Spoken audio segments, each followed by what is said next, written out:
السلام عليكم ورحمة الله وبركاته. ازيكم حبايبي؟ اخباركم ايه؟ عاملين ايه؟ وصفة جديدة في يوميات روز. هنعمل النهاردة القرص وطريقة القرص. اي نوع قرص حابة تعمليه هنقوله النهاردة، وبطريقة حلوة وجميلة وسهلة وسلسة، وللمبتدئين مش هتبقى صعبة خالص. عندي الدقيق هجيبه وهنخله بالمنخل. لازما التركه دي في اي حاجه هتدخلي فيها بالمعجنات لازما تنخلي الدقيق بتاعك نخله كويسه. ليه؟ عشان تدخلي الفراغات جوه الهواء والفراغات جوه الدقيق. لما يدخل بيدي العجينه طراوه وجمال حلو، وبتدي لها ليونه، خلي القرصه معاكي او اللقمه معاكي طريه وحلوه. قبل ما ندخل على طريقة الفيديو هنصلي على حبيبنا الرسول. اللهم صل وسلم وبارك عليك يا حبيبي يا شفيعي يا خير خلق الله. وبعد ما صلينا على حبيبنا الرسول، الصلاة على الرسول بتخلي البركة في البيت تزيد، بتخلي العمر يطول، بتخلي الواحد عنده هدوء نفسي صراحة مش موجود. يعني التزمي بالصلاة على الرسول والاستغفار، هيودي مودك في مكان تاني. وهبتدي انخل الدقيق بالطريقه اللي انتوا شايفينها دي. انا عندك دقيق فينو وحابه تعمليه قرص من غير اي دقيق تاني او اي نوع تاني، اوكي مفيش مشكله. ما عندكيش عندك نوعين من الدقيق وعايزه تخلطوهم في بعض زي ما انا عملت كده برضو عادي. من احسن واروع انواع الدقيق يا جماعه دقيق الحبه الكامله، والدقيق الشوفان، دقيق اللوز، دقيق الترمس. الدقيق ده كله هو الدقيق الصحي، دقيق الصحي. انما الدقيق الابيض هو تقريبا هو بيبقى في الطعم بيبقى طعمه جميل صراحه، بس في كانه هو صحي، لا هو غلط او تقيل شويه.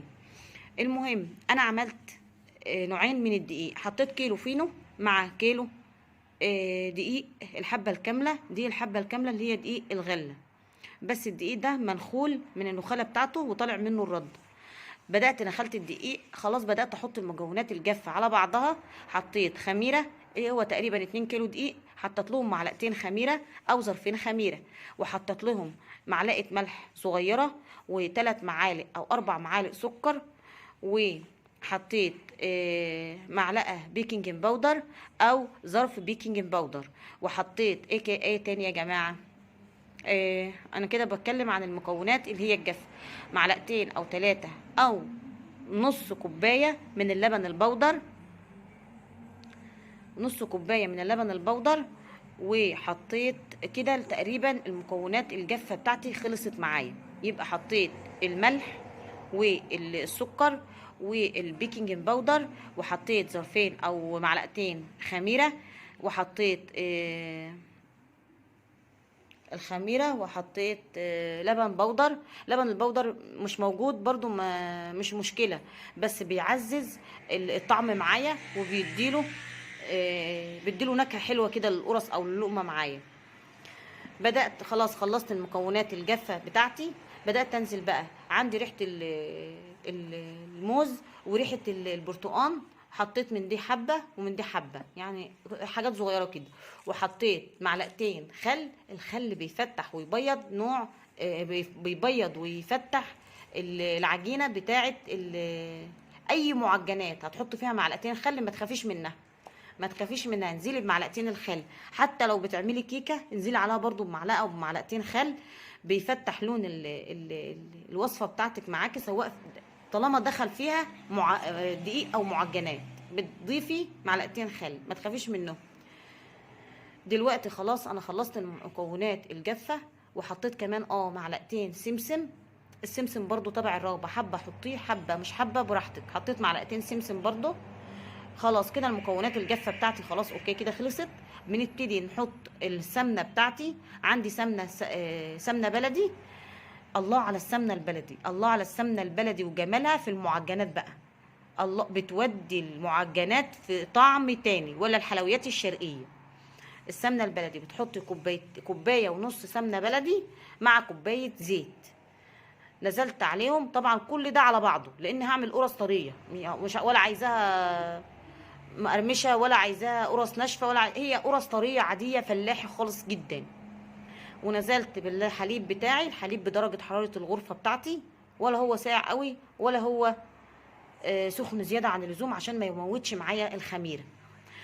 لو شاكة في الخميرة بتاعتك او قلقانة او مقلقة من الخميرة بتاعتك ومش واثقة فيها، بجيب السكر، معلقتين سكر مع معلقتين دقيق، وبحطهم في الخميرة مع كوبايتين مية، وبقلبهم مع بعض واسيبهم في حاجة تكون واسعة شوية. لو المكونات دي اتضاعف حجمها يبقى كده الخميرة معايا ممتازة وشغالة.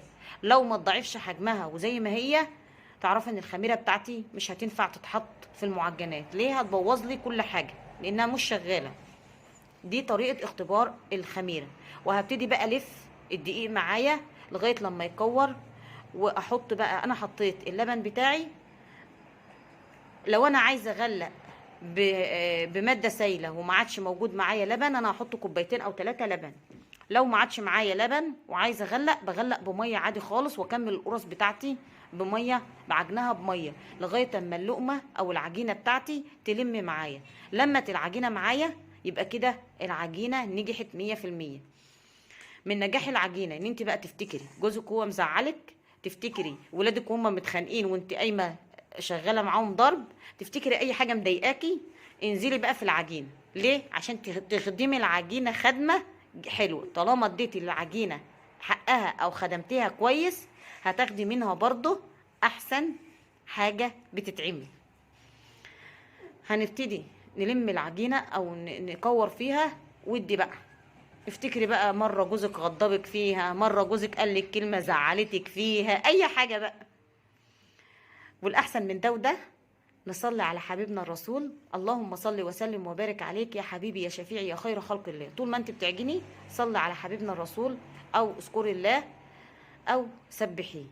هتلاقي نفسك العجينة خلصت معاكي ولمت معاكي. وهقول لكم دلوقتي الطريقة، هوريكم الوقت الطريقه بتاعه العجينه وهي ايه، او انا لماها معايا. دو قاعده معايا وعماله تضحك، بص، وعماله هي عايزه تدخل تقدم الوصف. ايه رايكم يا جماعه لما دو هي اللي تعمل لكم الفيديو بعد كده؟ احنا عايزين دو هي اللي تعمل الفيديو بعد كده، مش كده دو؟ اه يا خلاص يا حبيبي. لا اله الا انت سبحانك اني كنت من الظالمين. اللهم إنك عفو كريم تحب العفو فاعف عنا يا رب، وعن كل متابعيني اللزاز الجمال، حبايبي أسرتي الجميلة.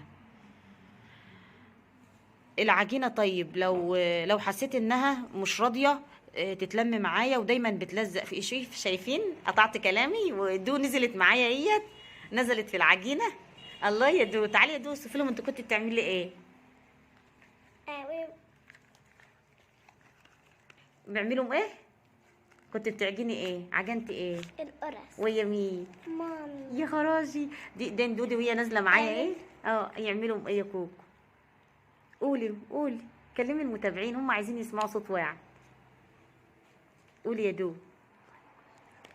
هيعمل لايك واشتراك وفعلوا الجرس. عافية عليكي يا جميلة. هتعملوا لايك واشتراك وتفعلوا الجرس ليا انا ودو. ايه رأيك في القرص الجميلة اللي انا عملتها مع مامي؟ ايه رأيكم في القرص الجميلة اللي انا عملتها ويا مامي؟ طالما واحدة حطت ايدها في القرص هتبقى جميلة يا جماعة، صدقوني. سيبوا لنا كلمة حلوة بقى وتعليق كويس زي قلوبكم وعينيكم الجميلة. العجينة لو مش راضية تلم معايا ودايما ملزقه في ايديا، تعرفوا انها مرقت مني او انا مزوده لها المواد السائله. هبتدي، ما تخافيش العجينه كده ما باظتش، هحط لها برده دقيق عشان هتلم معايا. شايفين الطبق وجماله؟ شايفين ايديا؟ شايفين ايدين دول؟ مفيش حاجه ملزقه فيها، والطبق كانه ما شاء الله لا قوه الا بالله تبارك الله، كانه جاي مغسول. والله ده واللي انا كنت بعجن فيه دلوقتي ما شاء الله العجينه لمت وكورت معايا وبقت جميله جدا. دهنت وشها بقى زيت وركنتها. طب لو العجينه جامده في ايدي وهي لما بس جامده او محجره او ناشفه شويه، بضيف لها ماده سايله، شويه ميه شويه حليب، حاجه بسيطه بتروح فكه معايا. ببتدي بقى اشكل القرص معايا الشكل اللي انا حباه. انا عملتها دواير كده بسرعه صراحه، كنت مستعجله، وكان عندي سمسم، وكان عندي بذور كتان، وكان عندي حبه البركه. بدات احط على وش القرص برضو وانا بخبزها، وكنت حاطه في قلبها برضو سمسم. حطيت في قلبها سمسم عشان بتدي لها طعم حلو وريحه حلوه صراحه في اللقمه بتاعتي.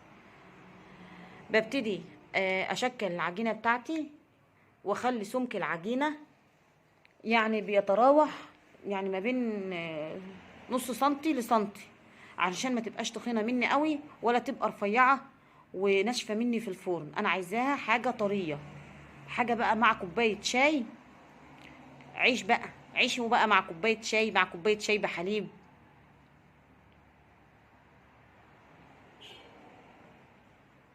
هبتدي بقى اعمل الكميه بتاعتي كلتها كده اهوت لغايه لما اخلصها.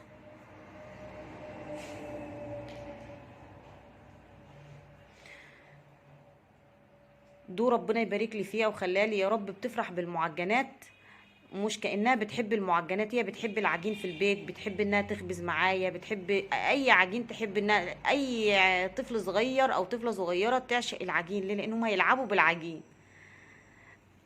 انا بقى بعشق المعجنات اصلا. المعجنات صراحة بيبقى يعني انا بعشقها. مين من عشاق المعجنات زي كده؟ اللي من عشاق المعجنات كده زي يكتب لي بقى، نشوف مين من عشاق المعجنات. يا ترى في حد زي بيحب المعجنات كده ولا انا لوحدي؟ القرص بيملي البيت بركة، بتملي البيت دفى، بتلم أولادك حواليكي بيفرحوا. وعاملاهم في فرن البوتاجاز، حطيتهم على نار عالية من تحت ونار، وشغلت الشواية من فوق، وبدأت الفرن أحميه، أخليه يبقى حامي. وقبل ما أدخل الصاج أو الصواني بتاعتي الفرن، وعلى الرف الوسطاني ورحت مدخله الصينيه بتاعتي او الصواني بتاعتي بتاخد لون من تحت، ولو لسه عايزه لون من فوق بقرب الصينيه للشوايه او بفتح الشوايه وبعلي نارها شويه، بتروح واخده اللون من فوق. ما شاء الله تبارك الله. كانت طالعه معايا قرص، كانت شكلها ولونها كان جميل، هي بتتكلم عن نفسها، مش محتاجه اصلا ان انا اوصفها. وكانت هشه طريه لذيذه كده، الخميره منفخه فيها، كانت طعمها جميل صراحه. اللبن البودر والسمنه والاضافات اللي انا حطاها. لو عندك زبادي وحابه تضيفيه للعجين برضو، الزباديه بتدي طراوه جميله جدا للعجينه. لو بتعملي عجينه بيتزا وحابه تضيفي فيها زباديه بتدي طراوه جميله برضو للعجينه. او لبن رايب، مفيش موجود لبن رايب ولا في موجود زبادي، زي ما انا عجنت كده بعجن بلبن حليب بقى.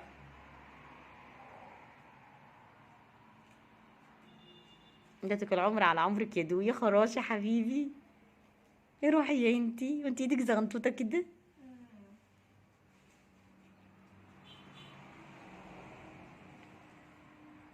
اللي بشكله ده كله بركنه عندي في جنب بقى على صواني تانية او على الصاجات بتاعتي التانية.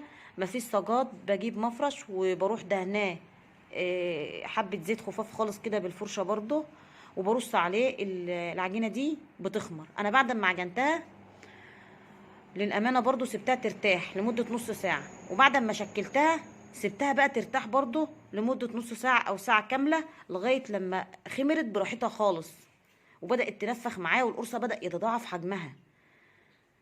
ولما تضاعف حجمها خلاص وحسيت انها خمرت وبقت ريحتها كلها خميرة وريحتها حلوة، بدأت ادخلها بقى في الصاج في الفرن زي ما انتوا شفتوا كده. وطلعت القرص معايا، غمضت وفتحت وخلصت الكمية بتاعتي.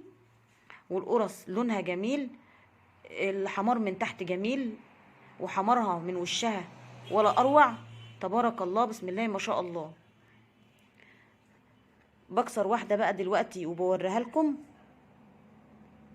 السمسم وحبه البركه بتدولها طعم حلو قوي. لو مش حابه سمسم وحبه البركه او مش حابه بذور الكتان اللي انا حطيتها بلاش، عايزه تسيبيها ساده بلاش، عايزه تحشيها عجوه بلح تمر اللي انت حابه، عايزه تحشيها ملبن، عايزه تسيبيها ساده زي ما انا سايباها ساده كده. شايفين القرصة؟ ما شاء الله ما شاء الله تبارك الله. بألف هنا على قلوب كل حد له نصيب وأكل منها. بحبكم في الله، اعملوا لي لايك وشير، وما تنسونيش في بدعواتكم في كومنتاتكم الحلوة اللي زي قلوبكم. وأستودعكم الله الذي لا تضيع عنده الودائع.